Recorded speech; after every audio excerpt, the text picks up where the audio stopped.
travaillé chez Batrinatec. Je travaillais dans le milieu sportif hockey principalement à Saint-Jean-sur-Richelieu.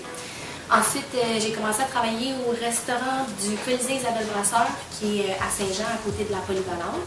J'ai travaillé là pendant 6 ans. Malheureusement, à cause de la COVID qui commençait à avoir un peu moins de travail, fait que j'ai décidé de chercher un nouveau travail. Puis 1 an et demi que je suis ici, et j'aime vraiment beaucoup le travail, l'équipe, c'est super. Mon pot à plomb est alimenté par du gaz naturel. Donc, il y a du gaz naturel qui passe un peu partout au niveau de l'usine. Si mon gaz naturel s'éteint, il faut faire très attention pour être sûr que ça ne fait pas 20 minutes que le gaz fonctionne, parce que si je mets une flamme, il y a des risques que ça l'explose, évidemment. Il faut vraiment surveiller les degrés. Donc, mon pot à plomb fonctionne à 765 degrés Fahrenheit. Donc, en Celsius, ça équivaut à 365 degrés. Oui, j'ai découvert qu'en travaillant chez Batrinatec, on n'est pas obligé d'aller au gym. Ça fait économiser de l'argent. Et dans le fond, oui, là, on a vu, je tape avec une masse sur des moules, mais c'est pas juste ça, c'est aussi au niveau des muscles dans les mains, tout le temps aller travailler la finition avec les pinces, limer. Je pense que d'avoir une fille dans l'équipe, ça peut toujours aider les garçons à réfléchir un peu avant de dire des choses. On ne sait jamais, les garçons, ils disent des choses parce qu'ils sont entre garçons, puis ça ne dérange pas. Mais quand il y a une fille dans l'équipe, des fois, c'est comme, il y a une fille, c'est vrai, je vais changer ma phrase pour que ça ait l'air moins pire que ça l'est finalement. Je pense que c'est vraiment un grand point de ce que je peux apporter aux garçons de l'usine. Les gens qui ont été mes alliés principaux, c'est vraiment ma mère et mon frère. C'est les 2 personnes les plus importantes de ma vie. Mon père est malheureusement décédé, donc ça a vraiment rapproché toute la famille ensemble.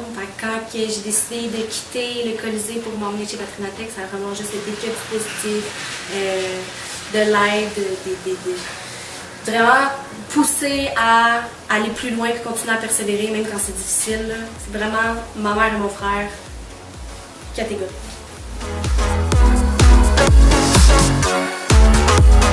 J'ai toujours su que j'avais un côté manuel, puis j'ai fait élève d'un jour une fois. J'ai aimé ça, mais j'étais pas très bonne. Fait que mon prof m'a dit, ben reviens faire une journée. Puis en fait, j'ai adoré ça, j'ai eu l'étincelle, j'ai su que j'aimais ça. Les qualités que ça prend pour être un bon soudeur, c'est une bonne dextérité manuelle. Ensuite de ça, beaucoup de patience, beaucoup de pratique pendant l'apprentissage. Et ensuite de ça, un sens de la minutie assez grand. Là. Dans le fond, mon plus grand modèle, moi, c'est mon père. Parce que mon père, il m'a toujours emmené sur des jobs manuels. Il m'a toujours dit comme quoi que tu peux forcer autant qu'un homme, tu peux être... Il n'y a pas de limite. J'avais pas une éducation de petite fille, j'avais une éducation de t'es capable de forcer, ben force. T'aimes ça travailler, ben travaille. En fait, ce que je dirais à une fille qui est un peu hésitante, je lui dirais de faire la journée d'un jour, voir si elle aime ça. Parce que d'être soudeur, c'est un métier qui est peu connu, mais autant que ça peut être dur physiquement, qu'autant que quand tu aimes ça, c'est une piqûre que tu prends. Même si t'es pas super bonne tout de suite, parce que ça prend quand même 1800 heures pour devenir un soudeur, là, ben continue puis va chercher de la formation. Puis là, moi, le contrat que je vise, c'est un contrat au Nunavut. C'est ce qu'on appelle faire du fly-in, fly-out, 14-14. Donc, mon avion est payé. Je m'en vais là-bas, je suis nourrie, logée pendant 14 jours. Puis c'est 14 jours de travail consécutif de 12 heures par jour. Puis on s'entend que les mines, c'est très payant. J'ai été chercher des qualifications pour aller travailler dans les mines. J'ai été chercher mes modules miniers. J'ai été chercher mon permis d'explosif valide. Je me qualifie CWB. Ça vaut la peine.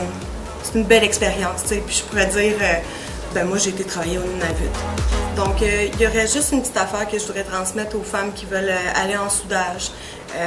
La situation économique en ce moment, elle est pas facile. On manque de main-d'œuvre, là ils engagent en masse. Puis là, à un moment donné, pouf, ah, là, on a plus de job, on a perdu un contrat, le prix de l'acier a monté, tu sais. Puis c'est pas parce que t'es pas bon, c'est parce que t'es le dernier rentré. Fait que faut pas que tu te décourages, faut tout le temps que tu te dises, ok, ben regarde, ça marche pas, m'en va ailleurs. Ça, tu sais. Puis plus que tu te qualifies, plus que tu vas devenir une main-d'œuvre qui est indispensable.